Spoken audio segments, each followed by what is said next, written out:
नमस्कार. तुमच्या घरातल्या मुलांना आवडतो का हो असा शिरा? नसेल आवडत तर नक्की अशा प्रकारे करून बघा. त्यासाठी आपण 1 चमचा तूप घेतलेला आहे. तुपामध्ये 4 चमचे रवा असा छान खमंग असा लालसर होईपर्यंत भाजून घ्यायचा आहे. त्यानंतर त्यामध्ये विलायची पावडर टाकायची आहे. पुन्हा एकदा त्याला मिक्स करून घ्यायचं आहे.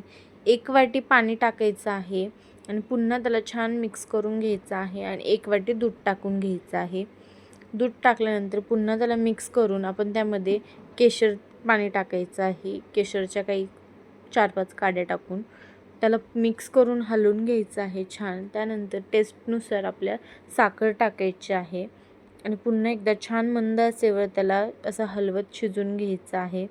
हा शिरा आपण जास्त घट्ट करणार नाही आहे आणि जास्त पातळ पण नाही. आपण असं घट्टसरच त्याला ठेवणार आहोत आणि अशा प्रकारे आपला शिरा तयार आहे. आवडल्यास लाईक करा.